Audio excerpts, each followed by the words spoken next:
Welcome to Old Stuff Show. Today we're going to look back at 30 years of yarns about getting antiques and collectibles, and also look at some of the things that I wish I had kept and not sold over the years.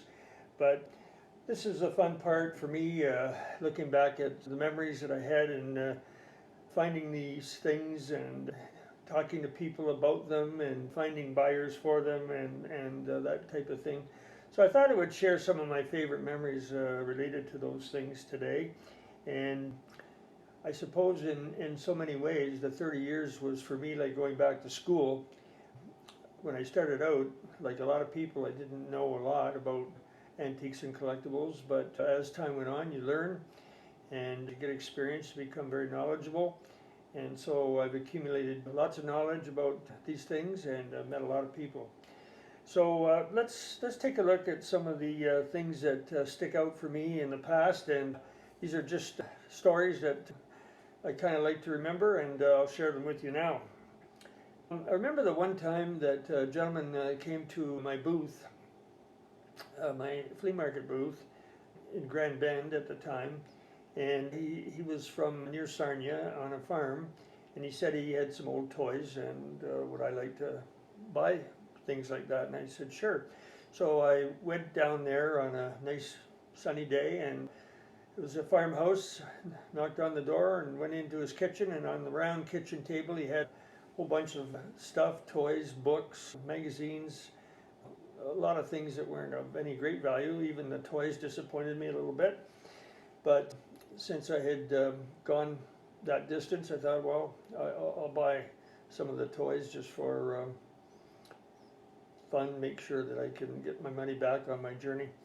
And so I said I would like to buy the toys, and he said, no, you have to buy everything. And and there were Playboy magazines there too, and there were books without covers. And I said, I can't sell books without covers. But anyways, he said, no, you got to take it all for $80. So I thought, well, okay. So I bought it for $80.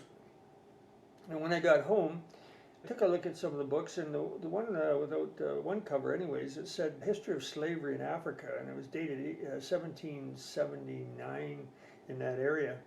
And I looked it up on a used book site, and mint, in good condition, it was worth a couple $1,000. And I thought, oh, this is really interesting. So for fun, I just put it on eBay. I think I asked at the time around $800, and it sold. And it sold to the president of a black university in the U.S. Who said he didn't care about the covers, he just wanted the information inside. And so here I was with a book I didn't think I could sell, I didn't want in the first place, and I was forced to take it, and I made over $700. So you never know, you can't assume anything, you have to do your research, and you have to take chances and go with the flow.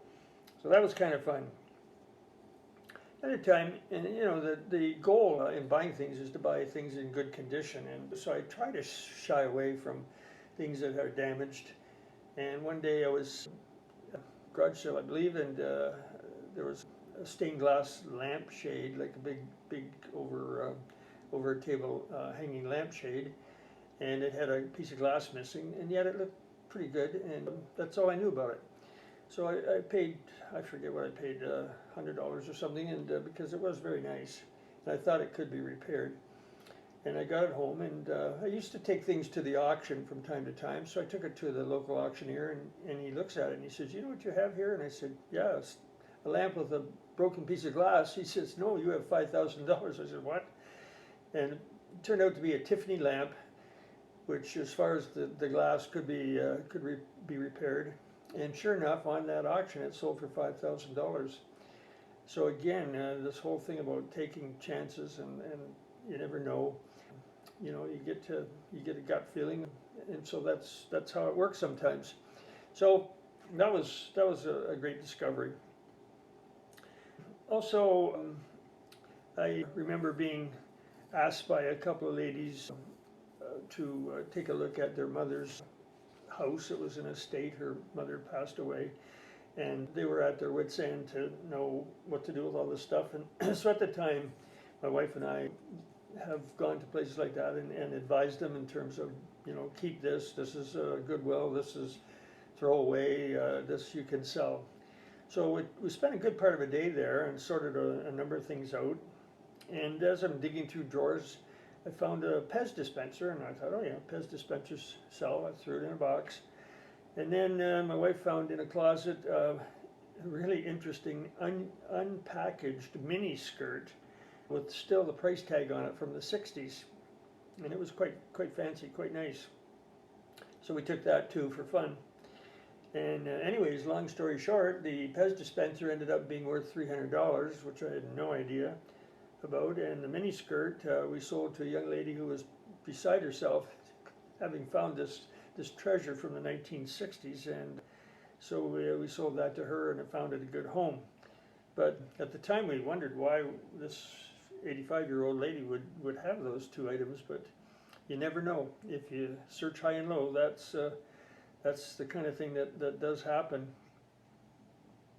Little things sometimes too when you're at a garage sale, like I bought a little box, it was filled with, it was old with straw, and it had some children's toy dishes, I believe, and I bought it and then, put it away and eventually brought it out. And it's important that you do check everything carefully, like a box like that, make sure you see what's inside, take the straw out.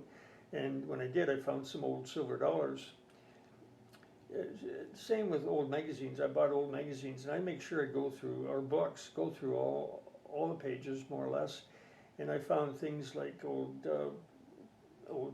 package covers, like spearmint gum. I remember spearmint gum wrapper in one of them, and stamps and things like that. I haven't found any coins or bills, but you should check things out like that, certainly when you buy that type of thing. One of my favorite memories is the lady who came by I was doing a show, and she came by my booth, and she said she had a sample with her, and it was a little album of Nazi pictures, photographs taken during the Second War.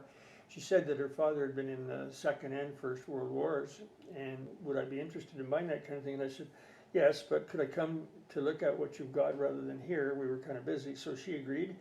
And I ended up going to her house, and she just had a ton of stuff, including pictures of herself with her father in full Nazi uniform. And then her father had taken pictures during the wars, both wars. So it was a well-documented collection of photographs during both wars, and all kinds of memorabilia, from pins and buttons and stamps and just a variety of very interesting kinds of things. And I didn't realize until later that this type of thing is very collectible. So she was happy to get rid of it, and I was happy to take it off her hands, and I found a lot of interest in that as time went on. One day I was going down the road. I was heading somewhere out of town, and I saw this hotel with a sign in front of it here in my hometown. And it said match cover convention. So I thought, oh, this is interesting. Why don't I just pop in? So I went in, and I was shocked. I couldn't believe what match cover collectors, the extent that they displayed their collections and that type of thing. There were walls of themed match covers, like with old gas station match covers that were given away, or even girly match covers. But there were thousands upon thousands of these things beautifully displayed. So I learned a lot, and I learned that there's a lot of interest in match covers. And over the years I have purchased match covers, but mainly for the ones with the gas stations. That seems to be the ones that are most desirable. So those are kind of fun things to remember for sure. Another guy used to come by my market, and he used to, every time I had any old lighters, he would buy old lighters, and I would talk to him, and he'd tell me he'd have quite a collection. He said, I think at the time he said he had 6,000 lighters, and there was interest in it from museums to display them and all this type of thing. I asked him if I could come and see them, and he lived out of town, so I went down there one time, and his basement was literally full of lighters, and again, they were displayed all in thematic ways, like lighters that related to, say, gas stations or companies or places, or towns, cities, whatever. And he had 6,000. It was incredible, and I always wondered what happened to it, because I know that he's since passed away. So again, being at the right place at the right time, there was a house across the street from me that was for sale, and so we decided just to go over and have a look at it. It was kind of neat. But when there, I found out that there was a lot of things they wanted to sell, and one of the collections that was in the basement was a huge Barbie doll collection, complete with clothing and old Barbie dolls. And these certainly at the time were very, very collectible. And again, we were lucky. We found it. We took the initiative to go across and take a look at the house. And so that was a bit of a lucky thing.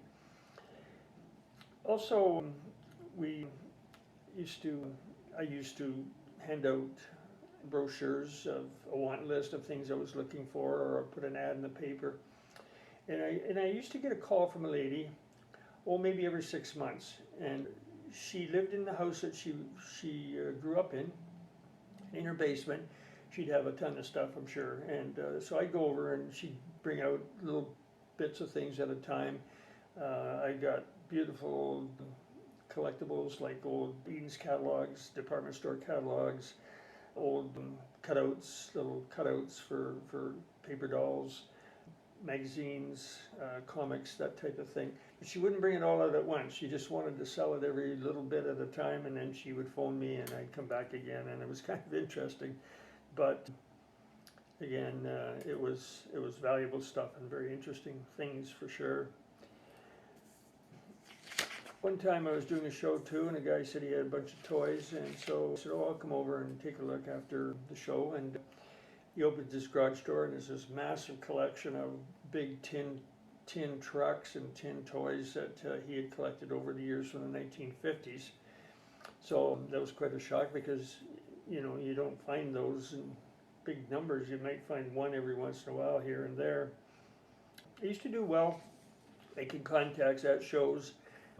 In Toronto, I was doing a show, and I remember 2 contacts specifically. One was a lady who had a large Beatles collection, and she had been a Beatles groupie in the 60s, and when they were in Toronto, she had gone and chased them around and what have you, and she had a huge collection. She wanted to cash in on the collection to use it for her son's trip, and so I bought it. And again, there was just a massive number of things, for every kind of variety of thing you can imagine, from paper to buttons to pins to patches to posters and so on. So that was great. Another lady there said her husband, who passed away, had a collection of 16mm film, and again I went over, and the whole basement, under crawl-in part of the basement, was full of 16mm film, and many of these back to the 30s. So there were original Mickey Mouse cartoon films, Amos and Andy films, just all kinds of comedy and so on in movies from the 1930s and 40s. So I bought it all. It took a lot of years and there was a lot. There was a van full pretty well, but I did sell them, and they were people were interested, and so I was happy that I took the collection home. One of the things that I did was I used to interview people. Oral history for me was fascinating, and I put, in my own hometown here, I put 2 books together on memories of older citizens in this community. And I had the original audio tape that I used at the time, and I donated that to the local library. But what I remember, it was the stories were fascinating, and talk about learning about history, but also learning about things that were important in those days. One lady said that her father owned a shoe repair shop, and their delivery car was shaped like a shoe, and she gave me a picture of it, and that was really quite incredible. Another lady was 103 years old, and would ask her questions, and she'd say, "Oh, I don't remember," and I guess she had a reason for not remembering, but she did remember a fair amount. She remembered the horse-drawn fire trucks, fire wagons, going down the street, ringing the bells with the gray horses, and she remembered the horse-drawn streetcars being used to go downtown. So that was quite fascinating.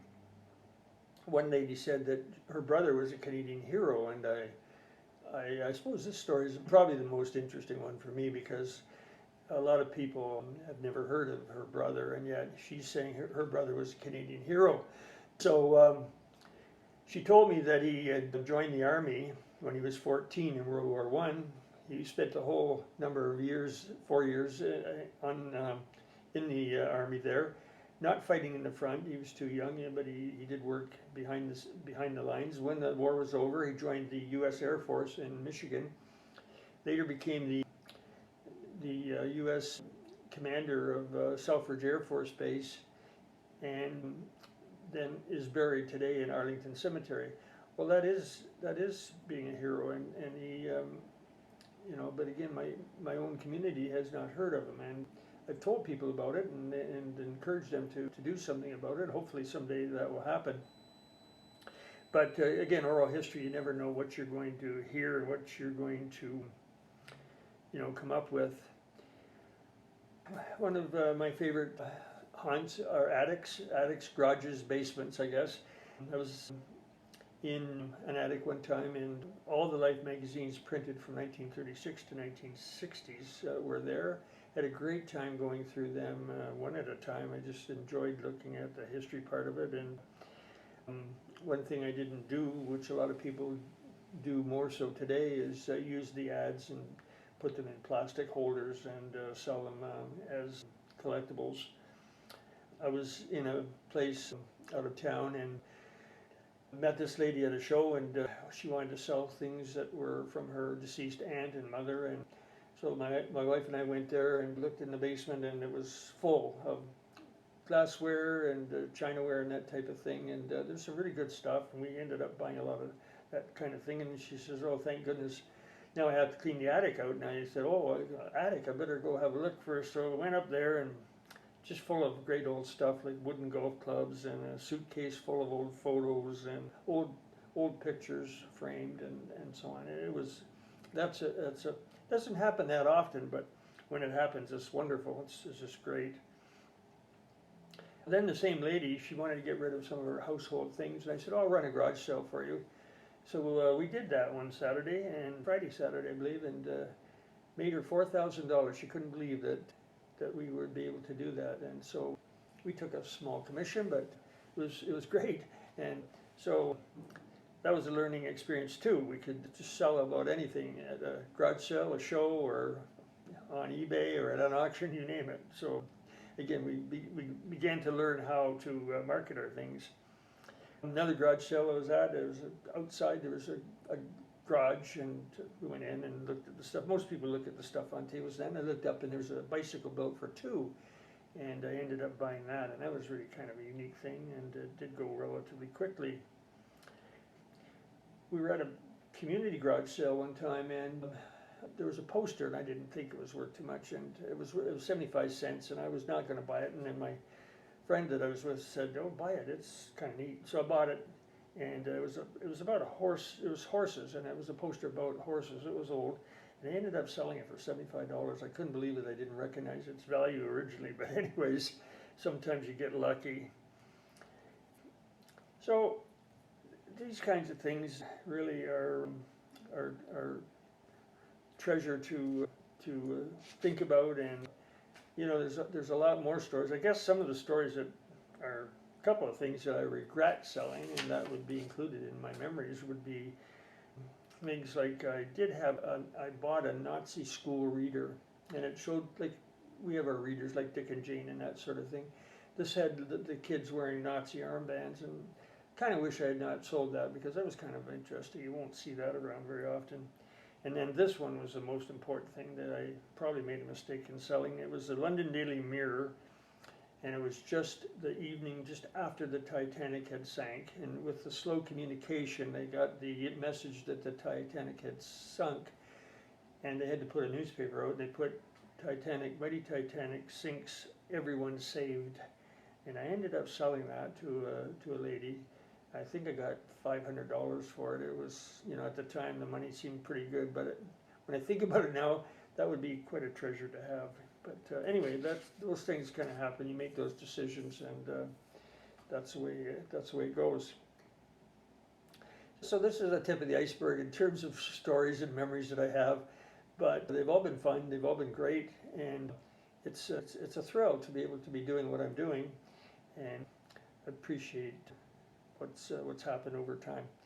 So maybe someday you might do the same, or maybe you are doing the same, and you can identify with what I'm saying.